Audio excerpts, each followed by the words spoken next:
Hello. Making the hair do its own thing today. Most of it's tucked in the hoodie because it's keeping me warm. But I might pull the hoodie up because it's...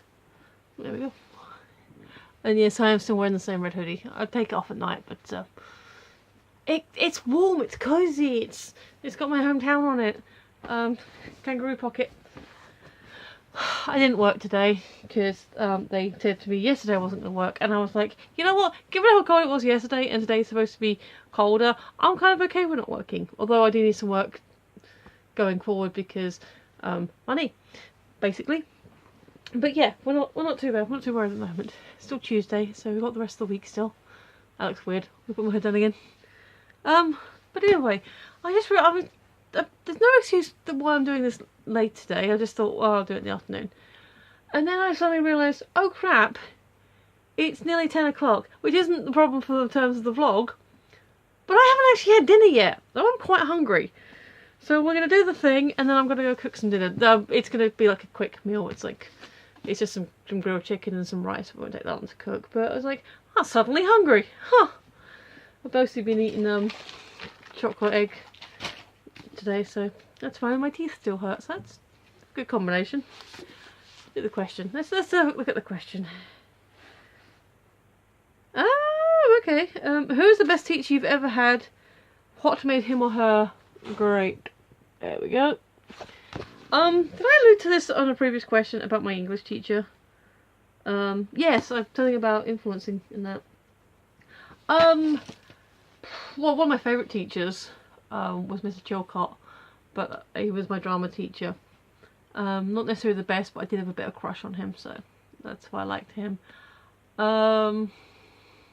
Actually, speaking of English teachers, the first English teacher in my, because I went to 3 different senior schools, because we moved a couple of times, and the first one, Jill Reed, she was pretty cool.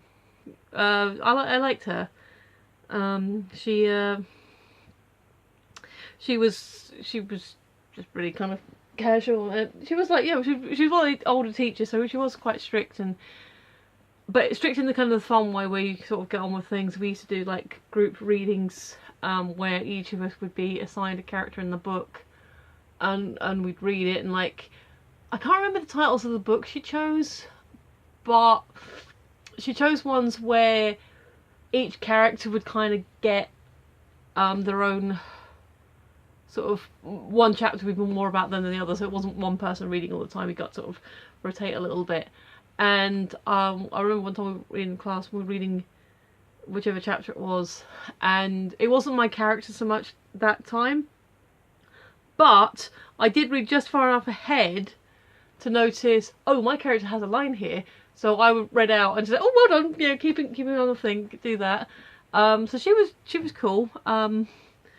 I still have a problem with my lower B's and lower D's, and so when she was fixing a story for me, I went through it before she saw it and corrected with got my red pen out and corrected the B's and D's.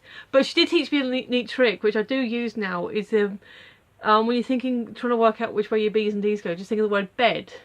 There's B-E-D, and it's the shape of the word fits. So you got B-E-D, which obviously that's backwards. Well, it shouldn't be backwards, I don't know. But yeah, it will be because I'm looking at it from that way. But yeah, imagine the word bed, and because it looks like a bed, and it's how the letters go. So that was a neat trick she taught me. So she gets points for that. And also, she's one of the few teachers I refer to by my first name, because when I was at college much later on, she was in charge of a group of, because I was doing holistic therapies, and she was in charge of a group of girls from the school that were doing part of a beauty class as part of the thing. I was like, oh yeah, it's Mrs. Reed. She said, oh, you're an adult now, you can call me Jill. So I'm like, cool. So yeah, she was kind of nice to sort of catch up with and thing. My drama teacher, same school, Andrew Morton, I never got to call him Andrew to his face, but he was cool. I liked him. I liked drama anyway. He was a good teacher. I think all my best teachers were probably from my first school. Mr. Hefford, he was my humanities teacher. he was a good teacher, and he was my form group teacher as well. So he was a nice guy, kind of cute. Even mum thought he was cute. And actually, he was my first introduction to diabetes. It never in my life. I mean, not saying it hadn't existed, but to that point, I don't know that I knew anyone with diabetes. And because I remember we told, we teased him for eating a chocolate bar in class. And he was supposed to eat in class because I have to because of my blood sugar. And so I don't remember him sort of giving the whole big speech about it, but it was the first time I heard the term and sort of learned what it meant about the whole blood sugar thing and insulin. So that was kind of cool. I mean, it's not what he was supposed to be teaching us, but it was still a fun thing to learn and have those encounters. Not in a horrible way. It's just like, he was a late 20s, early 30s. I remember him being quite trim. Not overly bulky, but certainly not, chunky. And it was a healthy male of in his 20s, 30s, who just happened to have this one thing that was going on with him. And there are worse ways to be introduced to a sort of concept of a lifelong disease. So and yeah, I don't. Not that I would have thought diabetes would be a scary thing anyway. And if you have or know people with diabetes, then fair enough. But in fact, my dad's got type 2 now. He controls it with diet. But yeah, so that was kind of like, oh, this is a thing that exists, but it's okay. Because when you're like 12 and learning about a thing that affects someone's life and health, that could be a scary prospect. But here's this perfectly healthy man just getting on with life and teaching young minds and realising, oh, it's not a scary thing, it's something you can deal with. So yeah, Mr. Hefford, big thumbs up. My English teacher in my second school, like I said, he was not necessarily one of my favourite teachers, because I'd sometimes find him a bit of a pain, which is kind of a judgmental statement, but we kind of personality clashed a little bit, but he was good for me in the sense that he did kind of kick me in the butt and make sure I got my homework done and stuff. So he, like I said, if I'd stayed at that school, I might have actually gotten through my English, because I moved schools through my GCSE years. We take it's when GCSEs, for those of you who aren't UK people, you take them over 2 years. Like, the big exams are the end of the 2 years, but any other work or coursework or anything else that you do towards it is done throughout those 2 years. And it all goes towards that.